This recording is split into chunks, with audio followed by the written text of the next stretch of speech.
Salamat sa Diyos.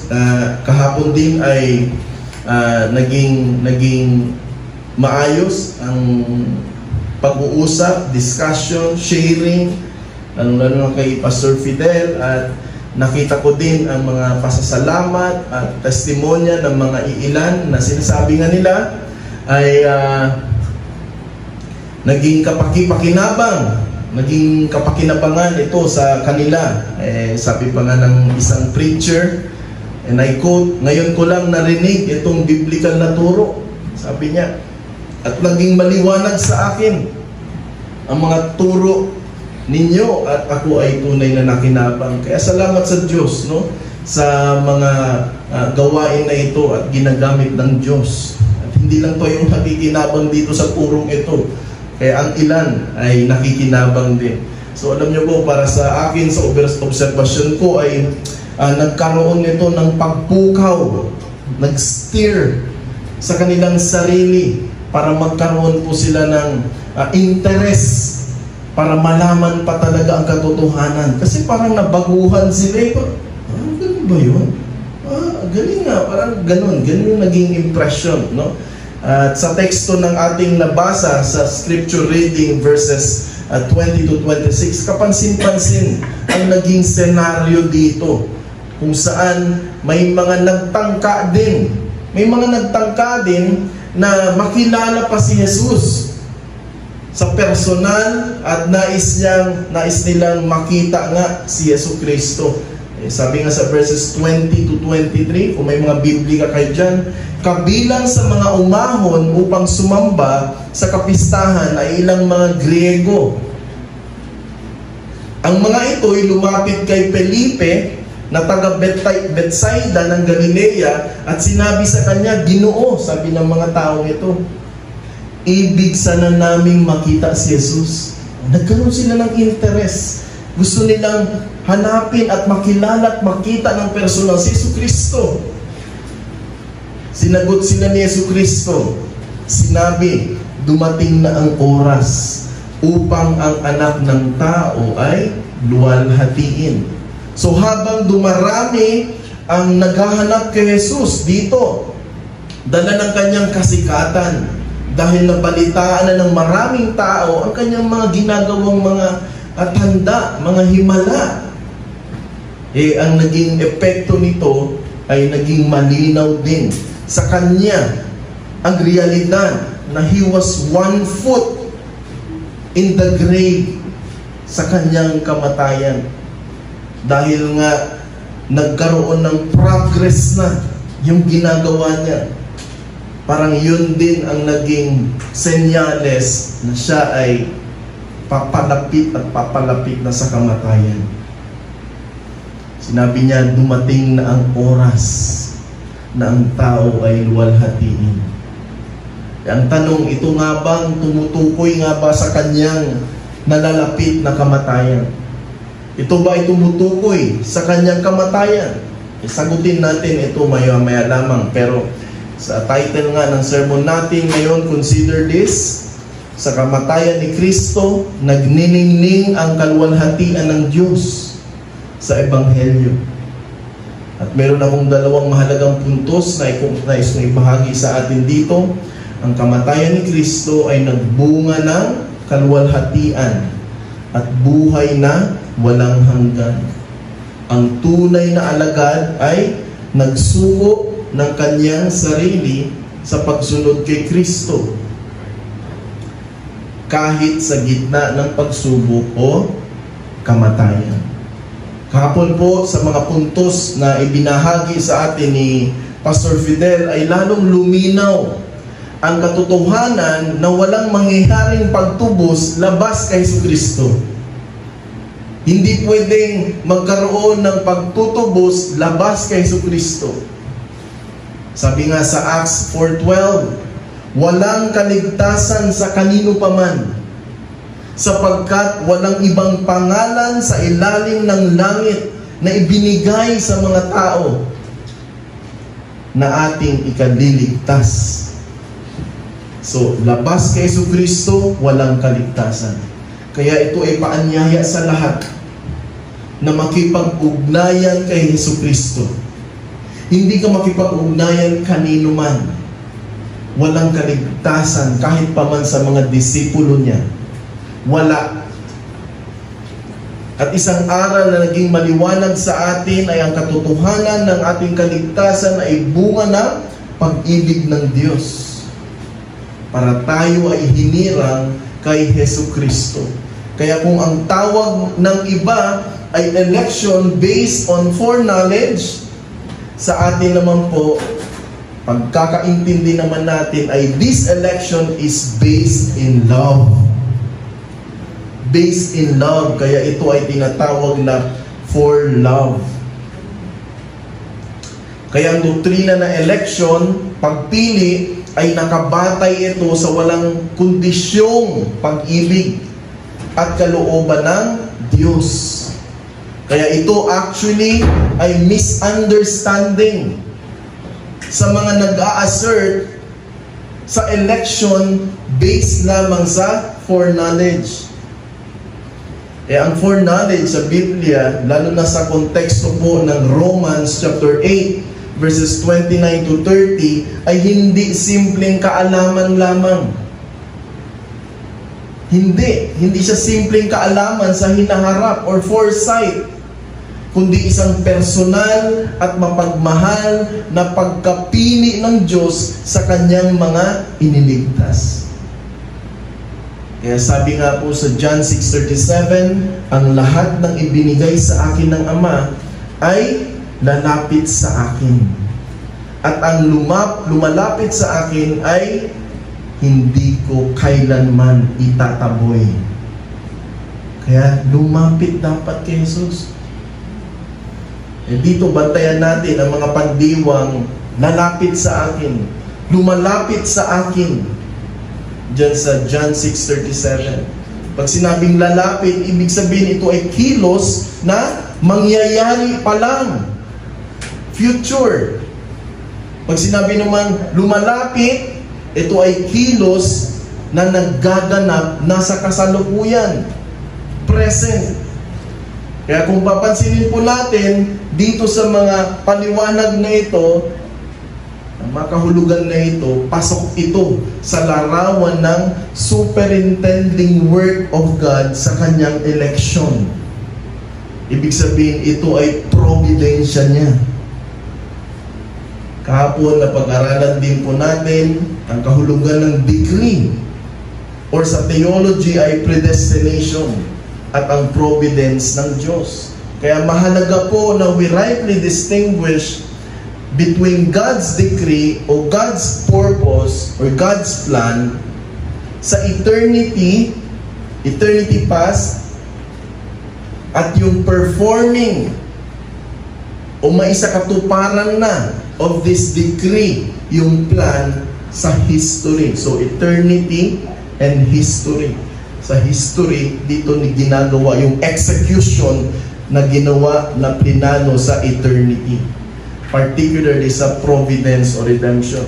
Kaya sa mga salitang mangyayari o nagaganap ay tumutukoy talaga sa pagkilos ng mga kamay ng Diyos para sa ikatuparan ng kanyang decree o plano para sa ating kaligtasan kay Kristo lamang. And one biblical example dyan ay yung text sa Acts chapter 13 verse 48. Ito yung God's execution.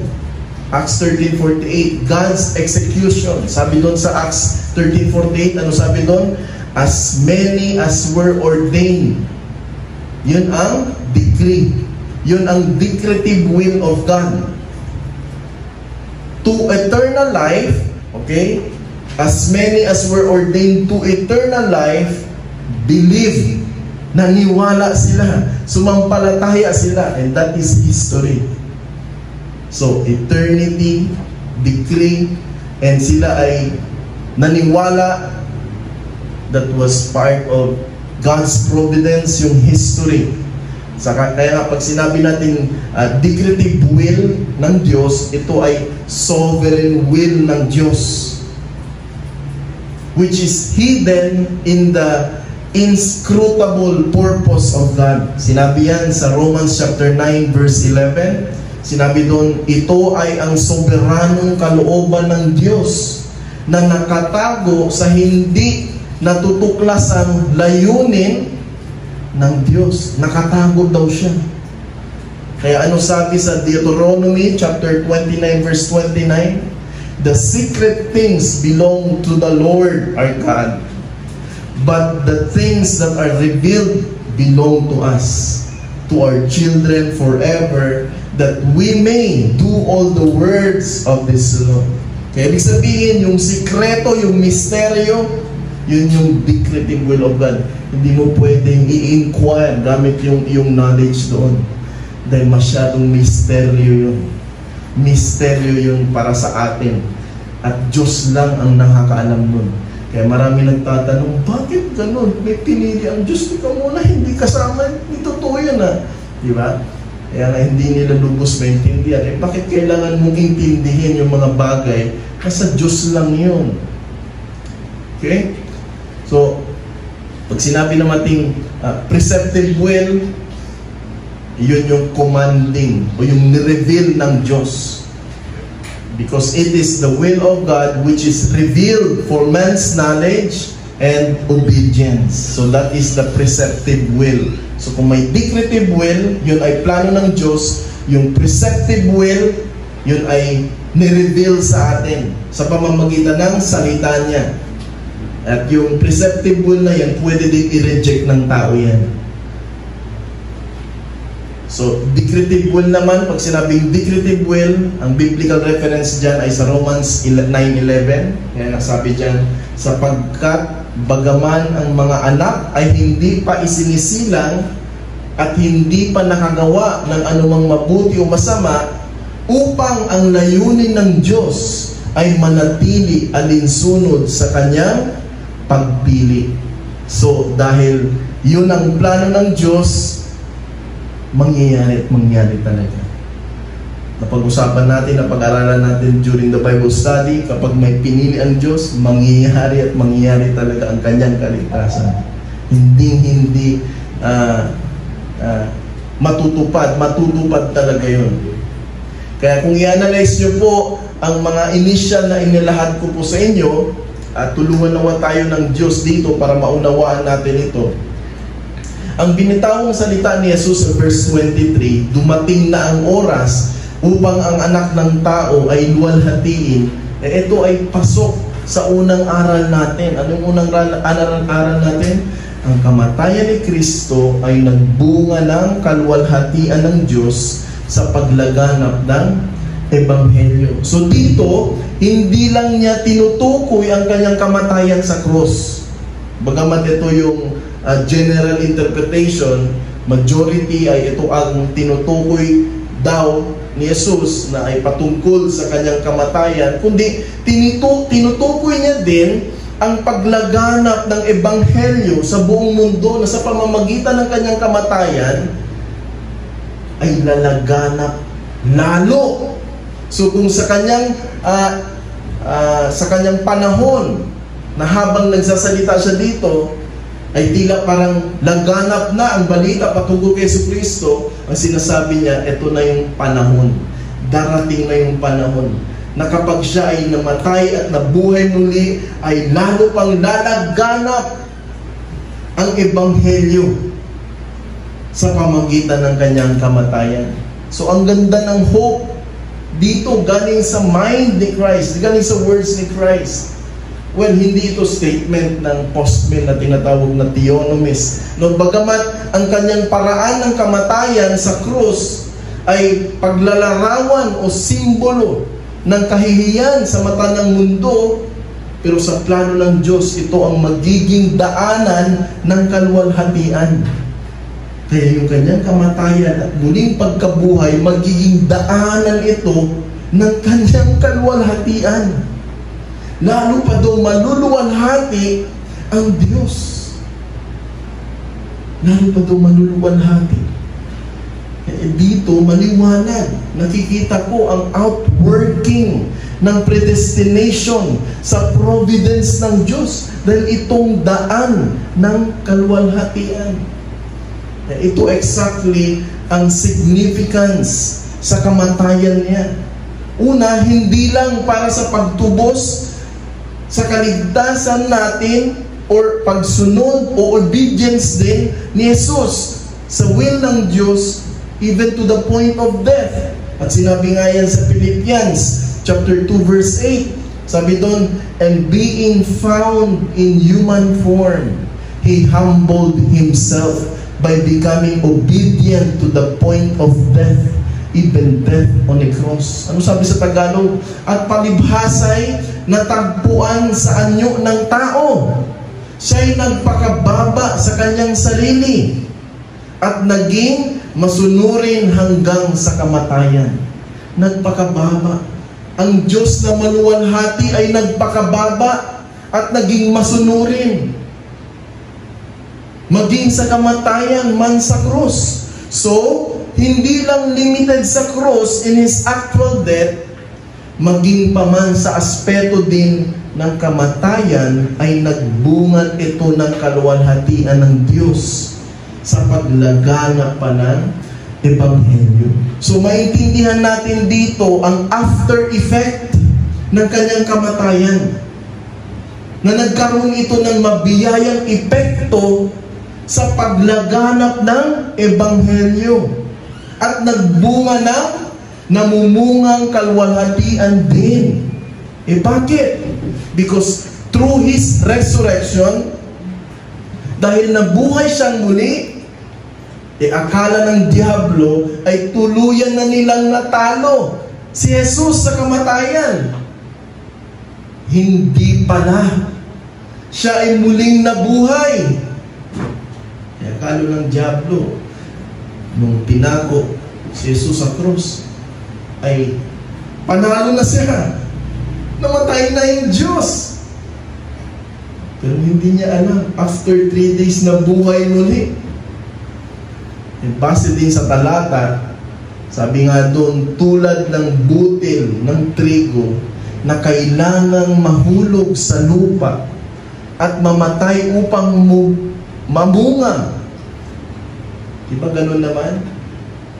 Minsan, diba sa bundok, sa mga bukid, tataka ka na lang, maraming mga punong kahoy, sino nagtanim niya? Diba minsan mga ibon? Ganun din. Kailangang mamatay si Jesus upang magbunga ng kaligtasan sa marami. Kaya ginawang example, illustration, yung trigo, na kapag itong bunga na dito ay nahulog, natuyo, namatay, dahil pag namatay yan, hindi ibig sabihin wala nang mangyaring paglago ng buhay o meron, katulad ni Jesucristo, kailangan niyang mamatay dahil sa kanyang kamatayan, magbubunga ito ng kaligtasan sa marami. Kaya tama na tunay ngang maluluwalhati ang Diyos dahil habang na nagpapatuloy ngayon ang pagpapalaganap ng Ebanghelyo, tuloy-tuloy naman nagliliwanag sa kanyang kaluwalhatian ang Diyos mismo. Kaya kapag ang isang iglesia ay hindi priority ang proclamation of the gospel inside or outside the church, ito ay act of betrayal. Act of betrayal ito sa tunay na panawagan sa atin ng Diyos. Pag hindi mo ginagampanan ang tungkulin mo bilang isang iglesia, at puro music lang, puro song number lang, puro intermission number, puro naging entertainment. Sabi pa ng iba, naging carnival na daw yung iglesia. Kung hindi carnival, naging disco house na daw yung iglesia. There is no preaching of the gospel. Nakakalungkot, di ko ba? That is act of betrayal sa tunay na panawagan ng Diyos sa iglesia.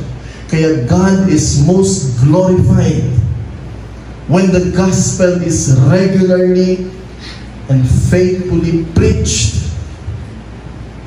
Ano nga ang sabi sa Matthew 28 verses 19 to 20? Kaya't humayo kayo at gawing alagad ang lahat ng mga bansa. Bautismuhan ninyo sila sa lahat sa pangalan ng Ama at ng Anak at ng Espiritu Santo.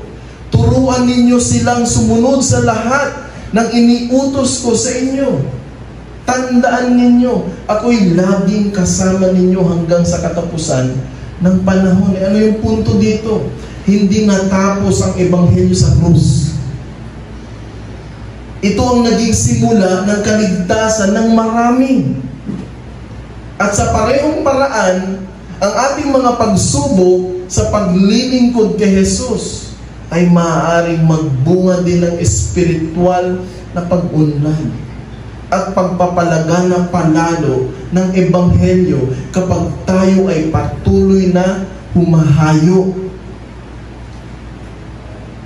Kaya kung paano nagbunga ang kamatayan ni Kristo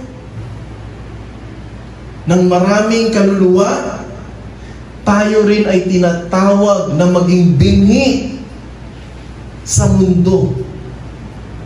Namamatay tayo sa ating sarili katulad ng trigo na yun. Mamamatay sa sarili upang mabuhay para sa Diyos at magdala ng bunga sa ibang tao. Malinaw din yan sa sinabi ni Apostle Paul. Hindi na ako ang nabubuhay ngayon, kundi si Kristo na ang nabubuhay sa akin. At habang ako'y nabubuhay sa katawang lupa, ako'y nabubuhay sa pananampalataya sa anak ng Diyos na nagmamahal sa akin, naghandog ng kanyang sarili para sa akin. So ang kamatayan sa sarili ay nangangahulugan ng pagwawaksi sa makasariling mga hangarin at pagsunod kay Kristo sa pamamagitan ng pananampalataya. Kaya ang bunga nito ay isang buhay na nagpapahayag sa kaluwalhatian ng Diyos na naging patotoo sa iba. Though we never say that our testimony is the power of the gospel, hindi yung testimony natin ang ebanghelyo. No! Pero kapag napansin ng ibang tao ang pagbabago ng iyong buhay alang-alang kay Kristo, nagbibigay daan ito sa ibang tao para sila ay mag-isip at of course sila ay namamangha sa kilos ng Diyos sa iyong buhay. Nagtataka sila, teka muna, di ba dating ganito to? Bakit ngayon ganun na siya? Ang galing naman ng Diyos nila. Diba? E di naluluwalhati ang Diyos kapag may nakikitaan sa atin ang pagbabago. Eh kung nagpapatuloy tayo sa kasalanan, naluluwalhati ba ang Diyos doon? Hindi. Baka sabihin pa ng iba, di ka muna, di ba? Kristyano na yan, bakit? May ganito pa yan, may ganyan pa yan, may ginagawa. So ano yung pangalawang punto? Ang tunay na alagad ay nagsusuko sa kanyang sarili sa pagsunod kay Kristo kahit sa gitna ng pagsubok o kamatayan.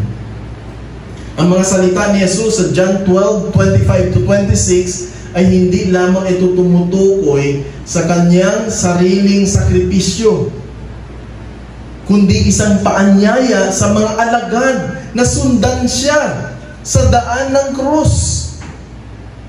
Ngayon papakita ko sa inyo kung gaano marahas itong pagdadaanan ko. Para sinasabi niya, mahal niyo ba talaga ako? Sundan niyo itong daan na dinadaanan ko. Ito ay pagsuko sa sarili. Handang iwanan ang mga kaginhawaan sa mundo upang maglingkod kay Kristo. Sa komentary ni John Calvin, sabi niya, ang mga nakatuon sa makamundong buhay ay naglalagay sa kanilang sarili sa panganib ng espiritual na pagkawasak. Samantalang ang mga handang mawalan ng buhay alang-alang kay Kristo, ay nagkakamit ng buhay na walang hanggan. Sabi po sa Mateo chapter 16, verses 24 to 25, pagkatapos isinabi ni Jesus sa kanyang mga alagad, kung ang sino man ay ibig sumunod sa akin, tanggihan niya ang kanyang sarili. Malinaw na mensahe yun. Tanggihan mo daw inyong sarili at pasanin ang kanyang krus at sumunod sa akin. Sabi sa verse 25, sapagkat ang sino mang nagnanais magligtas ng kanyang buhay ay mawawalan nito. Ngunit ang sino mang mawalan ng kanyang buhay dahil sa akin ay makakatagpo nito. Di po ba? Kaya ang pagsunod po kay Kristo ay nangangailangan ng sakripisyo. Kaya kung nakakaramdam ka na medyo hindi ka komportable sa iyong pakikipag-ugnayan kay Kristo dito sa iglesia, parang may mga times na parang ayoko na, parang ano ba to? Sakripisyo yan. Ganoon talaga magsakripisyo tayo, mga kapatid. Kailangan talaga ng sakripisyo. Dapat tayong handang iwanan ang mga bagay sa mundong ito. Kasikatan, yaman, kaginhawaan, lalo na kung ito ay nagsisilbing dahilan para palayuin ka kay Jesucristo sa halip na manatili kay Kristo. Ano nga uli sabi sa text natin sa John 12, 25-26? Ang umiibig sa kanyang buhay ay mawawalan nito, at ang napupuot sa kanyang buhay sa sanlibutan ito ay maiingatan ito para sa buhay na walang hanggan. Verse 26, kung ang sino man ay maglilingkod sa akin ay dapat sumunod sa akin, at kung saan ako naroroon ay naroroon din ang lingkod ko. Kaya kung ang sino man ay maglilingkod sa akin, siya daw ay pararangalan ng Ama. Hindi ito panawagan na sumampalataya ka lang, tapos between your conversion and your glorification, wala ka nang iniisip na sanctification. Doon kailangan ibabad mo yung sarili mo. Doon ka pipigain, doon nangyayari yung sakripisyo. Yung mga tao kasi ngayon, pag nalaman lang nila na, tumanggap na ako yung Panginoong Jesucristo, yun na, hintayin na lang nila yung pagbalik ni Jesucristo, tapos pupunta sa langit. Pero between conversion and heaven, there is no sanctification. Hindi ganun ang sinasabi dito sa konteksto na ito. Sabi nga, kung saan ako naroon ay naroon din dapat kayo. Ibig sabihin itong daanan na dinadaanan ko, daanan nyo rin. Di po ba? Kaya maganda din ang sinabi ni John Calvin sa kanyang komentary dito. Upang hindi maging lubhang, mapait at nakakatakot sa atin ang kamatayan, inaanyayahan tayo ni Kristo na harapin ito ng may kagalakan sa pamamagitan ng kanyang halimbawa. Huwag kang matakot. Hindi ka dapat ma-overcome ng fear. But dapat nandun yung joy. Maggalak ka. Ipinakita niya na bilang mga tagasunod niya, tinatawag tayong magpasakop sa kalooban ng Diyos kahit sa harap ng kamatayan. Hindi natin dapat ituring na kahiya-hiya o kahiya-hiya ang pagdurusa sa Panginoon, kundi isang pribileyo na maging kanyang disipulo. Hayaan mo silang umangat. Dahil para sa kanila, kapag malayo sa Diyos, malayo sa iglesia, parang lalo kami umaangat sa buhay. Hayaan mo silang umangat. Kanilang pag-angat, actually, pababa yun. Tayo, hindi man nakikita ng mundo, ng tao. Kasi yung definition nila ng pag-angat, ay standard ng sanlibutan ang ginagamit nila dito. Ang ginagamit natin ng standard na definition of growth is the Bible. Kaya walang ibang daan patungo sa pagiging tunay na alagad, kundi ang pagsunod sa kanyang landas.